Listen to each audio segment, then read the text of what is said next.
Pagkatapos ng libing ni Nelia, nanatili pa sa Shirley sa Bicol at di nga siya iniwan ni Noah doon. Ayaw din pati ni Angeline na iwanan kaagad si Noah ang dalaga at ang kapatid nito doon. Shirley, tinawagan nga pala ako ni Mommy at ang sabi niya, sa Manila na lamang daw kayo tumira ng mga kapatid mo. Sabi ni Noah kay Shirley habang nakaupo sila sa labas ng bahay nila Shirley. Napabuntong hininga naman si Shirley at sa kanya tiningnan at ginitian ng kanyang nobyo. Noah, sobra-sobra nang naitulong ng pamilya mo sa amin. Ayos lang naman na dito muna ang mga kapatid ko habang nagtatrabaho ko sa Maynila. Napag-usapan na rin naman namin to ng magkakapatid at pumayag naman sila doon, sagot ni Shirley. Shirley, naiintindihan naman kita pero ayaw mo ba na makasama mga kapatid mo? Ngayon na wala ng iyong ina, bakit di na lang natin sila isama pabalik ng Maynila? Doon magkakasama kayo at hindi mo na sila masyadong iisipin pa. Sagot naman ni Noah sa kanyang nobya. Pero kasi, sige na Shirley. Alam ko na mas mapapanatag ang kalooban mo kung magkakasama kayo. Bukas naman ang mansyon para sa inyong magkakapatid. At kung nahihiya kayo sa mansyon, nandun naman ang unit ko. Pwedeng-pwede na doon na lamang kayo tumira.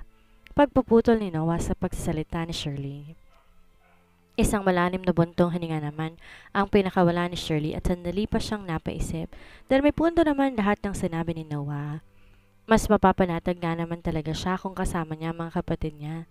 Pero may parte kasi na isip niya na tumututol dahil nga nahihiya na siya sa pamilya ni Noah dahil sobrang dami na talagang naitulong ng mga ito sa kanila.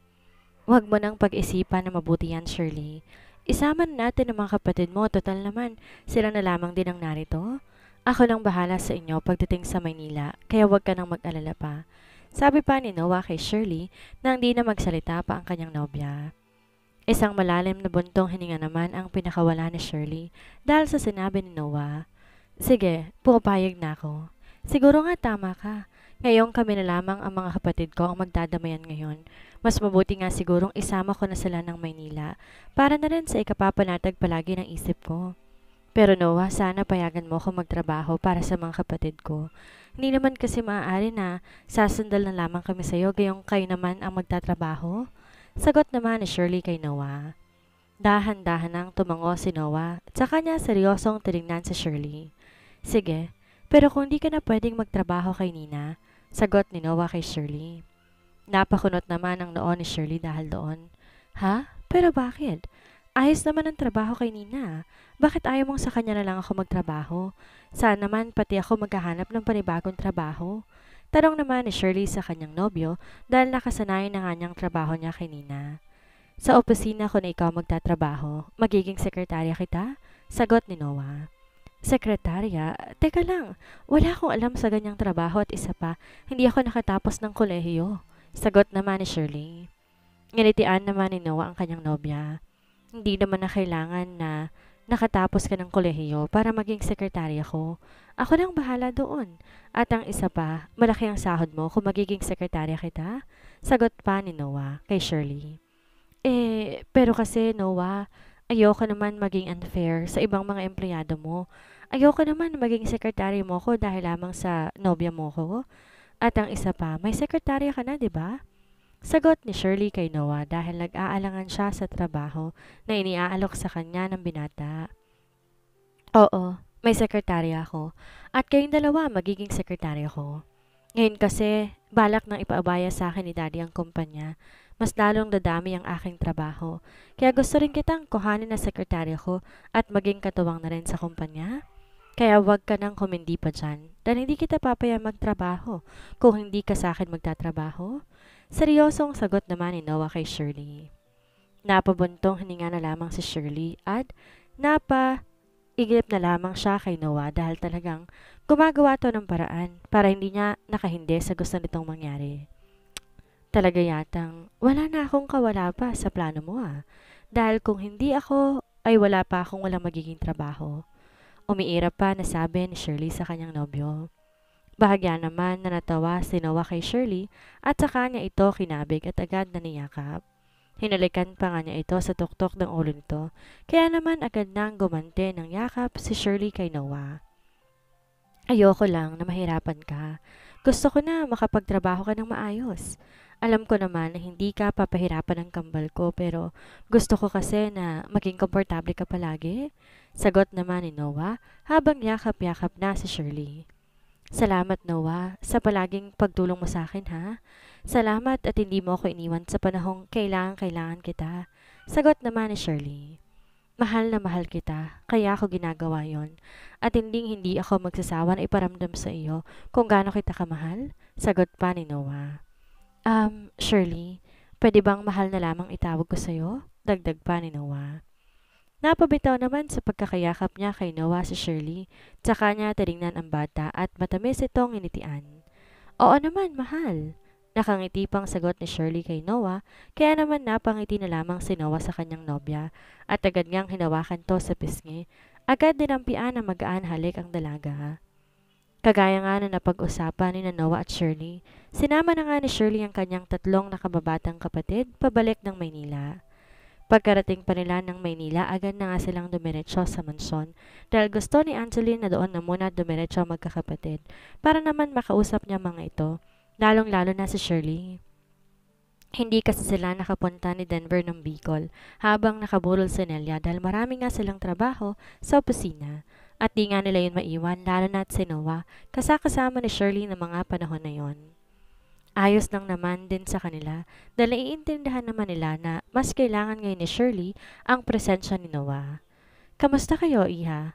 Tanong kaagad ni Angeline kay Shirley nang makarating ang mga ito ng mansyon. Ayos lamang po kami. Maraming salamat nga po pala sa lahat ng naitulong na sa amin. Nakangiti pang sagot ni Shirley sa ina ni Noah. Ngunitian naman ni Angeline si Shirley. Wala yon, Iha. Kamusta naman kayo ng mga kapatid mo? Pasensya na nga pala kayo at di kami nakapunta ng Daddy Denver nyo roon, ha? At pasensya ka na rin, hindi nakapunta si Nina dahil hindi siya maaaring bumiyahin ng malayo ngayon dahil sa kanyang pagbubuntis. Sagot naman ni Angeline. Naku, naiintindihan naman po namin kayo at isa pa po, kami nga pong dapat humingi ng pasensya sa inyo eh. Dahil imbes na nasa opisina po si Noah, naroon po siya sa akin. Naiintindihan ko rin naman po si Nina at nahihiya nga po ako sa kanya dahil ngayon niya ako dapat na kailangan gawa ng pagbubuntis niya. Nahihiya namang sagot ni Shirley sa ginang. Iha, naiintindihan namin si Noah dahil alam namin kung gaano kakamahal ng aming anak. At isa pa, hindi rin naman namin kayo talaga pababayaan, lalo na't ngayon nyo kami higit na kailangan. Huwag mo na ring alalahanin pa si Nina, dahil kaya naman niya at di naman nagpapasaway sa kanya si Kayron. May iba namang kasambahay na umaalalay sa kanya ngayon. Sagot naman ni Angeline at tinawakan pa nga niya ang kamay ni Shirley. Maraming salamat po. Sagot naman ni Shirley sa ginang. Nginitian naman ni Angeline ang dalaga, sa kanya binalingan ng tingan ang kanyang anak na si Noah. Anak, nasabi mo na ba ang mga plano mo kay Shirley? Baling naman ni Angeline kay Noah. Yes, Mom. Napag-usapan na rin po namin ang tungkol sa bagay na yon at pumayag na nga po siya na maging sekretarya ko. Sagot naman ni Noah sa kanyang ina. Nasabi na kasi ni Noah ito sa kanyang ina noon pa dahil alam niya na tatanggi talaga si Shirley kapag sinabi niyang siya nang bahala sa mga ito.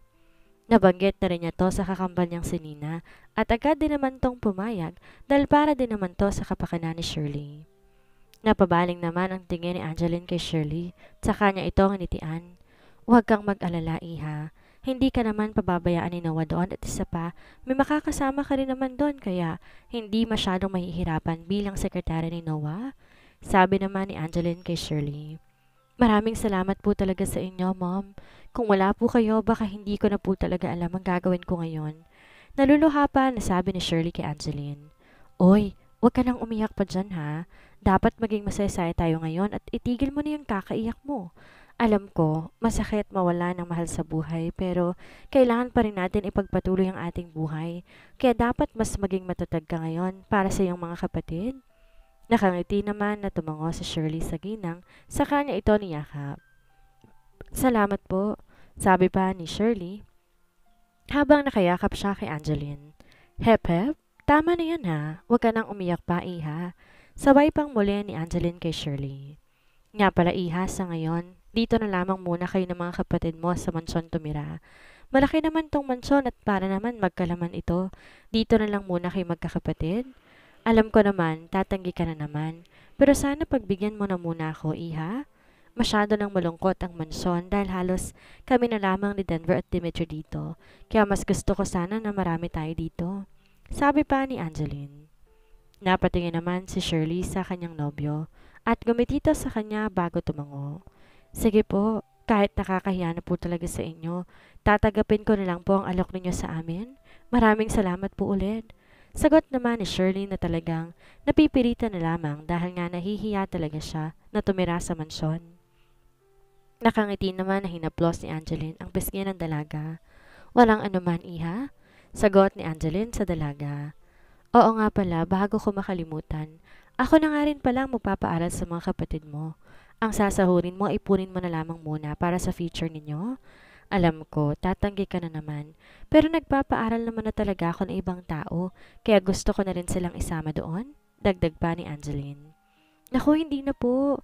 Kaya ko na po yun, lalo na po at magtatrabaho na rin naman po ako. Ayos na po kami at huwag niyo na pong alalahanin pa ang pag-aaral ng mga kapatid ko. Tanggi pa ni Shirley sa ginang. Hindi pwede, Shirley, dahil magagalit ako sa iyo. Sagot naman ni Angeline kay Shirley, saka ito humalukip-kip. Natatawa naman si Denver sa inaasal ng kanyang ina dahil mukhang di rin to magpapapigil sa gusto nito. Napabuntong hininga naman si Denver sa inaasal ng kanyang ina dahil mukhang di rin to magpapapigil.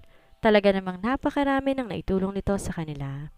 Pero ayaw na rin naman niya itong mapahiya kaya naman no choice siya kundi ang tanggapin na lamang din ang alok ng ina ni Noah para sa mga kapatid niya.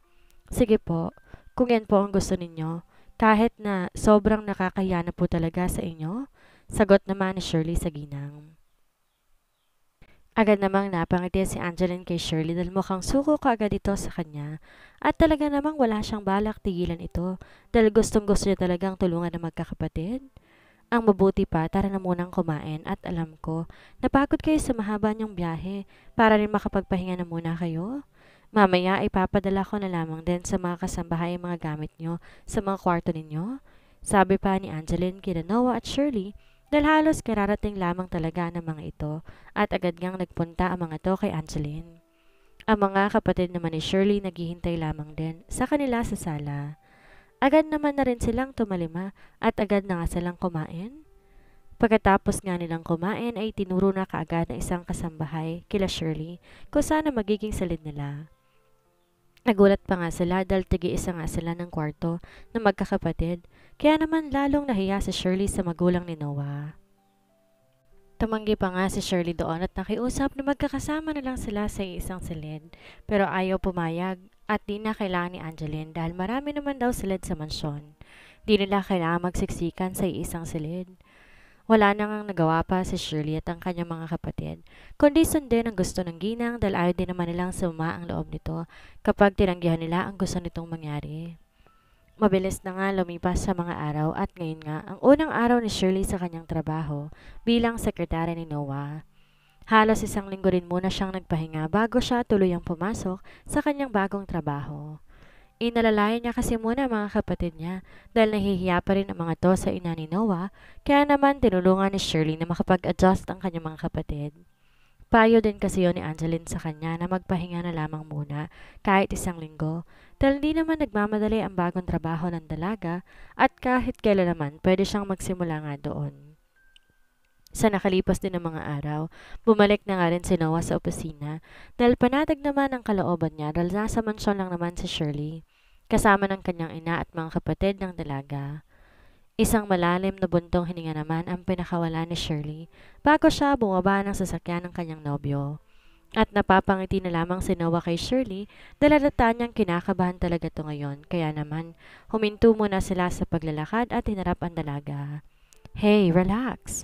Kayang-kaya mo naman ang trabaho mo kaya wag kang kabahan. At isa pa may kasama ka naman doon. Si Laika, ang aking sekretarya.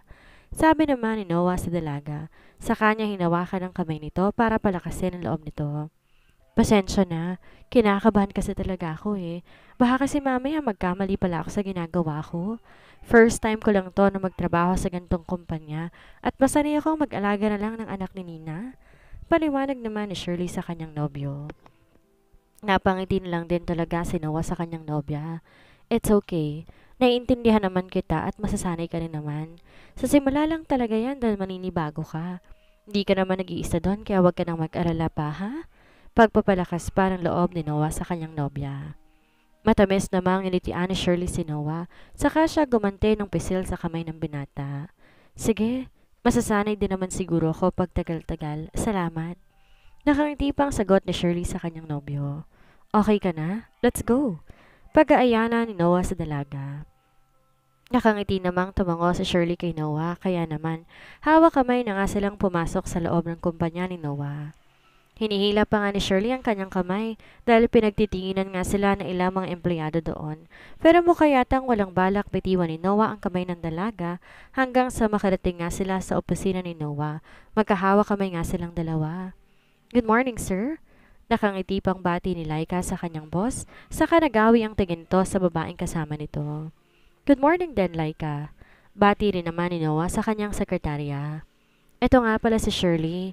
Siya magiging kasama mo rito at parehas ko kayo magiging sekretarya. Ikaw nang bahalang magturo sa kanya sa mga kailangan niyang gawin. Sabi pa ni Noah kay Laika, sa kanya tiningnan si Shirley na nakatitig na kay Laika. Bigla tuloy na insecure si Shirley sa dalaga dahil napakaganda nito at maputi na, napakakinis pa ng balat nitong maganda rin ang pangangatawan at maganda ring manamit.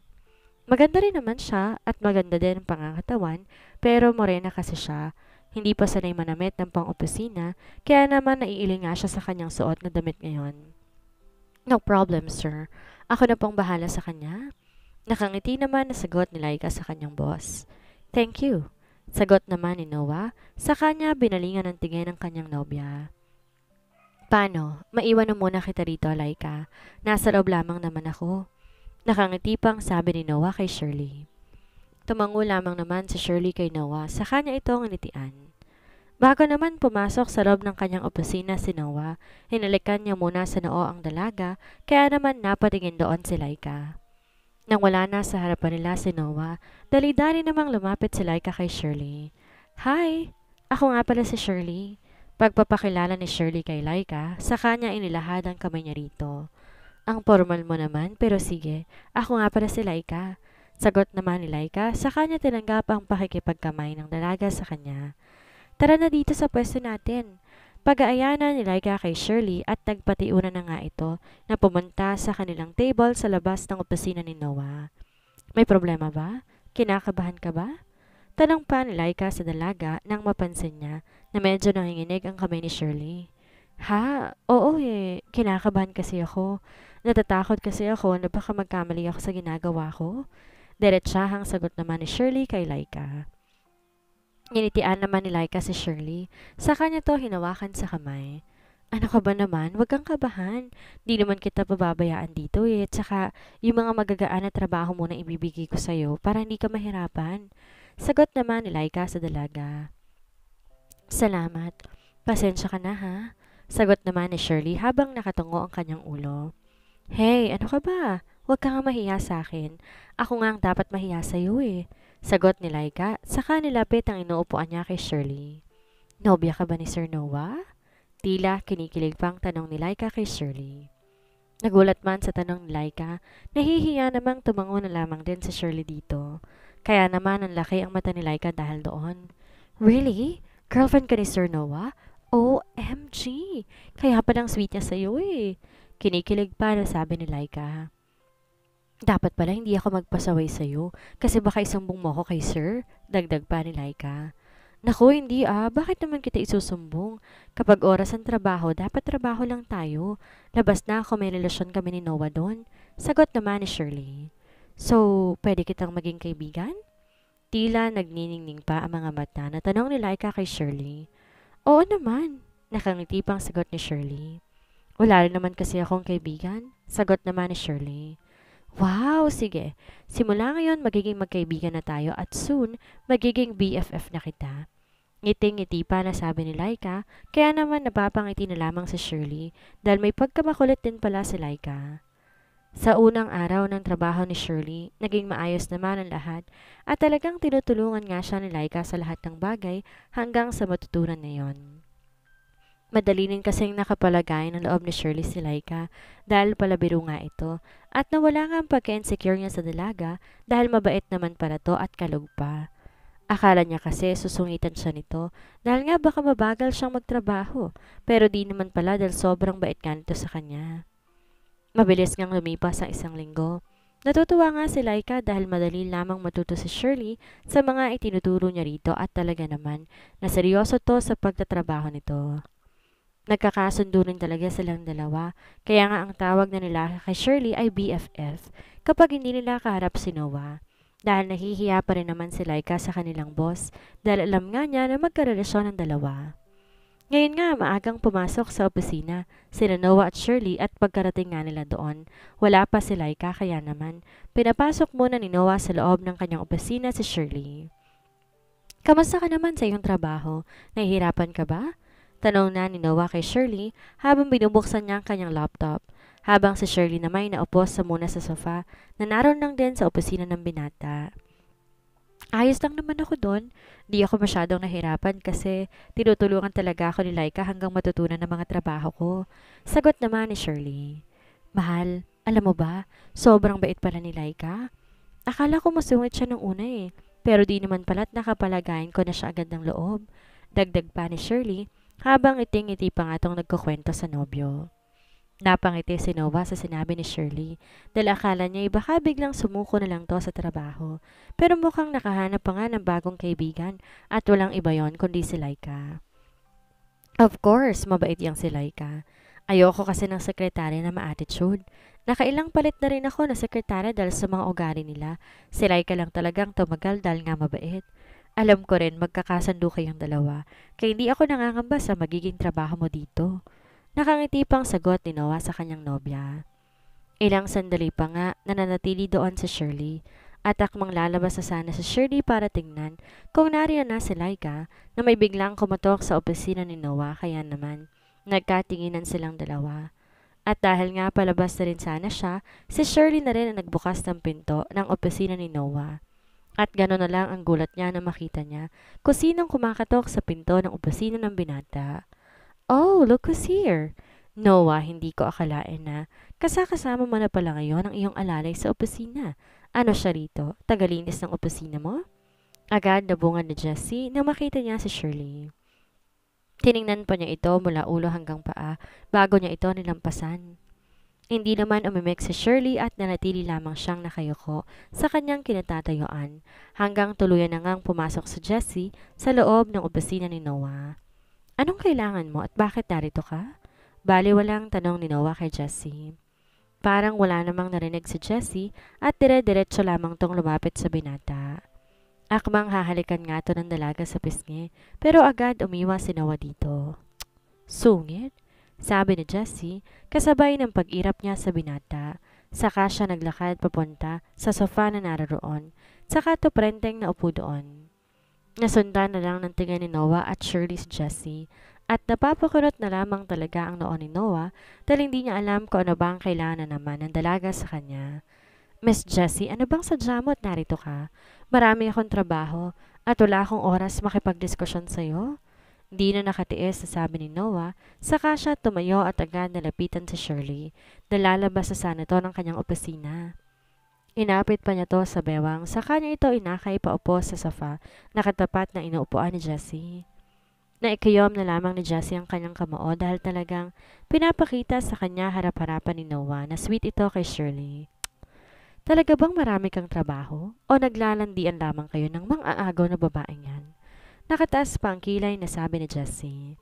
Kung ano man ang ginagawa namin ng nobyo ko, wala ka ng pakialam pa doon dahil personal namin yung buhay.